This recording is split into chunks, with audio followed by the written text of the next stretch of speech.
खुलुमबाय आं सिबिरानि ब्रह्म गोजोन फुंबिलिनि बयनिसिमबो गाहाम हामलायनायखौ जासिहरनाय थाबाय आसा खालामो नोंथांमोना गासिबो मोजाङैनो दङ नोंथांमोननि थाखाय आं गोदान मोनसे भिडिअ लानानै फैबावबाय अन्नानै भिडिअखौ जोबजासिम नायलांदो मैया मेट्रिक आनजाद दंमोन मैयानि सानाव समाज बिगियान आयदानि आनजाद दंमोन नाथाय मैयानि सानावबो गोग्गोयै बा गोजोनै जानानै थाङाखै मेट्रिक आनजादा गुबुन गुबुन आनजाद मिरुआव गुबुन गुबुन जाथायफोर जानानै थांदों मैयानि सानाव बेनिनो आसामनि जनाइनि मुरखं सेलेक्ट गार्लस हाइ स्कुलाव फरायसाफोरनो नकल जगायनायनि दायाव फोरोंगिरिजों लोगोसे 4th ग्रेडआव साख्रि मावनाय आरो माखासे गासै साब्रैया एरेस्ट जादों जाथायनि सायाव फोरमायथिनाय बायदिब्ला एग्जाम सेन्टारनि पुलिस इनचार्जआ चौकीदारनि स्कुटिनिफ्राय नकलनि बान्डल मोननो हादोंमोन बेखौ जब्द खालामनायनि उनाव चौकीदार देबेन पाटिरनाव सोंनाय फिननाय लानायनि उनावनो बे नकल साप्लाइ खालामनाय खामानियाव आखाइ थानाय फोरोंगिरिजों लोगोसे गासै साब्रैखौ एरेस्ट खालामदों हमजानाय साब्रैनि मुङा फारियै चौकीदार देबेन पाटिर कम्पिउटार अपारेटर अदेबानि कम्पिउटारनि गला होग्रा धीराज दुवारा सासे क्लार्क मुङा लीलाधर पायें आरो फोरोंगिरिनि मुङा पद्मा खुली गासै साब्रैखौ फरायसाफोरनो नकल साप्लाइ होनायनि दायाव एरेस्ट खालामदों बे जाथायनि अनगायैबो क'क्राझारावबो गुबुन मोनसे जाथाय जानानै थांदों क'क्राझारनि DN हिम्मत सिंह हाइ स्कुलावबो गुबुन मोनसे जाथाय जानानै थांदों समाज बिगियाननि सोंनाय बिलाइनि जायगायाव बिगियान अदेबानि जेनेरेल साइन्सनि सोंनाय बिलाइया सौफैदों फरायसाफोरनो सोंनाय बिलाइ राननो थाखाय बान्डलखौ खेवनो नागिरनायावनो बेखौ नुनाय लोगो लोगो उनाव पुलिस थानासिम लांफिननाय जादों आरो समाज बिगियाननि सोंनाय बिलाइखौ लाबोफिननाय जादों जाथायखौ लानानै दसे दुंहाव थासारि सोमजिदों आनजाद मिरुआव थार सोंनाय बिलाइ मोनैनि थाखाय आनजाद लिरनायाव फरायसाफोरा 10निफ्राय 15 मिनिट सम खहा खालामनो गोनां जादों बे समायखौ उननि समाव होफिननाय जादों होननानैबो फोरमायथिदों बिटिसिनि सोलोंथाइ बिफाननिफ्राय फोरमायथिनो गोनांदि मेट्रिक आनजादा जेब्लानिफ्राय खुंजादों अब्लानिफ्रायनो मोनफा नङा मोनफा जाथायफोरा जानानै थांदों गिबि जागायजेननाय अदेबानि 16 फेब्रुवारियावनो काछाराव सोंनाय बिलाइया लिक जादोंमोन बेनि उनाव मैयानि सानावबो गुबुन गुबुन आनजाद मिरुआव गुबुन गुबुन जाथायफोरा जानानै थांदों हानि जेंना आरो बिमा बिफानि हाखौ लानानै बिदा फंबायनि गेजेराव सुथुरनि सोमोन्दो बेखौ गैया खालामनो थाखाय आसाम सरकारनि थांखि मिशन बसुन्धरा 3नि गेजेरजों बेफोर जेंनाखौ सुस्रांनानै होनो थांखि लादों आसाम सरकारा जायनाखि हानि गासैबो खामानियाव मण्डल आरो सार्कोल अफिसारनि लिरनाय थायो नाथाय बेखौ मेप फारसे लांनो नागिरदों होननानै फोरमायथिदों आरो उननि समाव हानि मेपआनो बयनिख्रुइबो गोख्रोंसिन फोरमान जागोन होननानैबो फोरमायथिदों मेप बायदियैनो हानि बिगोमाखौ सिनायनाय जागोन होननानै फोरमायथिदों आरो बे मेपनि गेजेरजोंनो बिमा आरो बिफाया सम्पतिखौ फिसाफोरनो राननानै होनो हागोन होननानैबो मिथिहोदों डक्टर हेमन्त बिश्व शर्मा बिथाङा बेनि अनगायैबो हा फाननाय आरो बायनायनि बेलायावबो हा फानग्राया हा फाननायनि सिगां एनअसि दिहुननो गोनांथि जानाय नंला होननानैबो फोरमायथिदों बे मेपआवनो हा बिगोमानि गासैबो डिटेल्सजों लोगोसे गुबुन गुबुन डिटेल्स थागोन आरो बे मेपआनो हानि टाइटेल होनायावबो गोख्रों फोरमान महरै गनायजागोन बेनिखायनो बे मेपनि गेजेरजोंनो गोरलैयै हा बायलाय आरो फानलाय खालामनो हागोन होननानै फोरमायथिदों आसामनि गिबि मन्थ्रि डक्टर हेमन्त बिश्व शर्मा बिथाङा फिसाज्लानि जोनोम सानावनो फिसाज्लाखौ बुथारनाय जाथाय बे गिख्रंथाव आरो सोंखारिजाथाव जाथाया नलबारियाव जानो मोन्दों नलबारिनि बरसरकुसियाव जानो मोन्दों बे गिथावना जाथाया दुथां बिफानि मुङा जगदीश हालय गावनि फिसाज्लाखौ बुथारनायनि अनगायैबो गावनि बिसिखौबो बुथारदों दुथाङा थैनाय बिसिनि मुङा कबिता हालय आरो फिसाज्लानि मुङा ऋषिकेश कैशब जाय 14 बोसोर बैसोनिमोन आरो मिथिहोनाय बायदिब्ला बिथाङा देहायारि जेंना गोनांबोमोन बिथांनिनो अदेबानि फिसाज्ला ऋषिकेश कैशबनिनो जोनोम सानमोन बे जोनोम सानखालिनो बिसि आरो फिसाज्लाखौ बुथारदों दुथां जगदीश हालयआ खाथि खालानि सुबुंफोरा जेब्ला बिथांमोननि न'आव फैदोंमोन अब्ला खथानि सिङावनो कबिता हालयजों लोगोसे बिथांनि फिसाज्ला ऋषिकेश कैशबखौ हायाव गोग्लैनानै थानाय हालोदाव नुनो मोन्दों आरो बिथांमोनखौ बिस दौनानै फुथारनायनि सन्देह खालामदों जाथायखौ नुनाय लोगो लोगोनो पुलिसनो खौरां हरनायाव पुलिसाबो जाथायथिलियाव फैनानै संदाननायनि हाबाखौ मावफैदों ओजोंहाय दुथां दायनिगिरि जगदीश हालयआ दा खारखुमानानै दङ बेखौबो मिथिहोदों बिटिआर गोरोबथानि 6.3 दफानि गेजेरजों भेरगाव जौमा फरायसालिमाया सोरखारि गनायथि जानायखौ लानानै साबायखर बावनाय हाबाफारि बानजायदों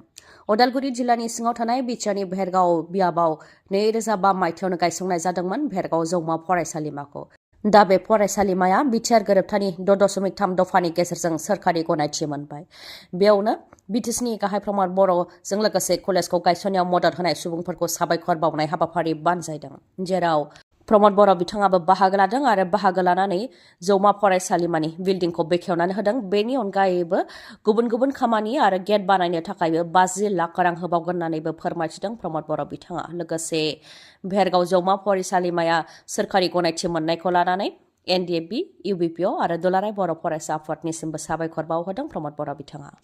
दिसपुर पुलिस थानानि सिङाव गिख्रंथाव बुलायलायनाय जाथाय। आइजोफोरनि गेजेराव गिख्रंथाव बुलायलायनाय जाथाय जादों, जेराव खानाय साबथिंनानै बुलायलायनायाव गोबां खानायावनो गुनानै हायाव गोग्लैदों आरो पुलिस थानानि सिङाव लेखा पत्र, चेयार टेबोलाबो सेरखाय बेरखाय जानो गोनां जादों। बेबायदिनो पुलिस थानानि सिङाव मोनसे दुंहाव थासारि सोमजिदों। रिपर्टनि बायदिब्ला सासे आइजोआ गावनि मोजां मोननाय हौवाजों लोगो नांनानै गुबुन सासे आइजोनि गाज्रि सावगारिखौ समाज बिजोङाव भाइरेल खालामदोंमोन। बे जाथायखौ लानानैनो भाइरेल खालामजानाय आइजोआ पुलिस थानायाव गसर होदोंमोन। बे गसर होनाय लेखायैनो भाइरेल खालामग्रा आइजोआ नुजाथिफैदोंमोन। बेयावनो आइजोफोरनि गेजेराव गिख्रंथावै बुलायलायनाय जाथाय जादों। दा भाइरेल खालामग्रा आइजोजों लोगोसे आइजोनि मोजां मोननाया पुलिसनि आखायाव दङ। लकसभा बिसायख'थिया खाथियावसै। राजखान्थि दोलोफोरजों लोगोसे गुबुन गुबुन आफाद गौथुमफोराबो सोरनि हान्जाखौ मदद होगोन बेखौ लानानै दाजाब दानख' खालामदों। दुरान्चल परिसंगम DJP आफादा BPF दोलोखौ मदद होगोनखौ फोरमायथिदों। BTCखौ रैखाथि होनो थाखायनो BPF दोलोखौ मदद होगोन होननानै फोरमायथिदों बिथांमोनहा। जुदि BTCखौ रैखा खालामनो हायाब्ला जोंनि गेजेराव गोसोम जोमैया साग्लोबफैगोन होननानैबो बुंथियो बिथांमोनहा। लोगोसे फोरमायथिबावदों दि BTCआ आर्टिकेल 244A नि गेजेरजों अट'नमास स्टेट बायदिखामोन। बर'जों लोगोसे ट्राइबेलफोरखौ मान सन्मानजों लोगोसे रैखाथि होनो थाखाय आरो आसाम सोरखारनि गादबनायनिफ्राय उदां खालामनो थाखाय गावखुंथाय गोहोखौ BTC गोरोबथानि गेजेरजों अटल बिहारी वाजपेयी आरो LK आडवाणी बिथांमोनहा होखादोंमोन। लोगोसे BTC गोरोबथानि गेजेरजों गासैबो जोबथेसालिनिफ्राय उदां जानो हादोंमोन। बेफोर गासैखौबो लानानै आसाम सोरखारा मेगन सानाय दंखायोमोन आरो BTC गोरोबथाखौ माबोरैहाय फोजोबनो हायो बेखौ लानानै सोलो बाहायगासिनो दंमोन। जायनि थाखाय बिटिआर गोरोबथानि दफाफोरखौ सागानगिरिफोरनो नायहोआलासे थगायनानै सागान होहोदोंमोन, जायखौ दा बयबो मिथिगौ होननानैबो फोरमायथियो बिथांमोना। बेनि अनगायैबो हाग्रामा महिलारिया BTC बिसायख'थियाव मोन 17 मासियाव देरहाखांनायनि उनावबो आसाम सोरखारा BPF दोलोखौ लायालासे देरहानाय माखासे MCLAफोरखौल' लांखारनानै BTCआव BJP आरो UPPL सोरखार दादोंमोन। मानोना BPF दोलोखौ लाफायोब्लानो BTCखौ सिफायनो हानाय नङामोन आसाम सोरखारा होननानै बुंथियो आरो दा बिटिआर गोरोबथाया पार्लियामेन्टआव संबिधानिक मर्यादा मोननो थांगासिनो दं। गभर्नरनिफ्राय नटिफाइ जाखाबाय आरो बिटिआर गोरोबथाया संबिधानिक मर्यादा मोननाय लोगो लोगोनो BTC गोरोबथाया सिफाय जागोन आरो BTC गोरोबथाखौ रैखा खालामनो हायाब्ला जोंनि गोजौआव गोसोम जोमै साग्लोबफैगोन होननानैबो बुंथियो आरो आलदा रायजोनि सिमां नुनायाबो जाफुंनाय नङा होननानैबो बुंथियो बिथांमोनहा। लोगोसे BTC गोरोबथाखौ सिफायनानै बिटिआर गोरोबथाखौ इमप्लिमेन्ट खालामनानै BTCनि ट्राइबेल सुबुंफोरा जाहाथे आसाम सोरखारनि सेराव हान्थु खेरायनो गोनां जायो, बेबायदि आसाम सोरखारा खामानिखौ मावबाय थादों होननानैबो बुंथिबावो बिथांमोनहा। बेनिखायनो BTCखौ दानानै गावखुंनाय गोहोखौ जाय लाबोनो हादोंमोन बिसोरखौ मदद होनो नांगोन। अदेबानि BTCखौ रैखा खालामनो थाखाय BPFखौ मदद होनो नांगोन होननानैबो बुंथियो बिथांमोनहा। राहुल गान्धीनि दैदेननायाव आसामाव भारत ज'र' न्याय जात्रा जानानै थांदोंमोन, नाथाय बिथांमोना गोबां हेंथा मोननो गोनां जादोंमोन आरो प्रपार्टि डेमेज खालामदों होननानै बिथांमोननि हेंथा गुबुन गुबुन पुलिस थानायाव गसर होदोंमोन, जायनि थाखाय आसाम पुलिसनि CIDनिफ्राय राहुल गान्धीनो सामन दैथायहरदों आरो 23 फेब्रुवारियाव राहुल गान्धीखौ आसामाव नुजाथिफैनो थाखाय खावलायहरदों। जुदि नुजाथिफैयाब्ला एरेस्टबो जानो हागौ होननानैबो सांग्रांथि होदों। राहुल गान्धीजों लोगोसे कंग्रेसनि दैदेनगिरि गौरव गगৈ, देबब्रत सैकिया, केसि वेणुगोपाल, जितेन्द्र सिंह आरो आसाम प्रदेश कंग्रेस कमिटिनि आफादगिरि भूपेन बरा बिथांमोननोबो सामनखौ हरदों। गुबुन गुबुन पुलिस थानायाव गसर होनायखौ लानानै कंग्रेस दोलोनिफ्राय लानानै सोंखारिदों। कंग्रेस दोलोखौ माबोरैहाय हाराहास्ति खालामनांगौ बे थांखिजोंनो बिथांमोनहा गुबुन गुबुन पुलिस थानायाव गसरखौ होदों, जाहाथे गुबुन गुबुन पुलिस थानायाव नुजाथिहैनो गोनां जायो आरो हाराहास्ति मोननो गोनां जायो। बे थांखिजोंनो गुबुन गुबुन पुलिस थानायाव गसरखौ होदों होननानै अजदखौ होयो बिथांमोनहा।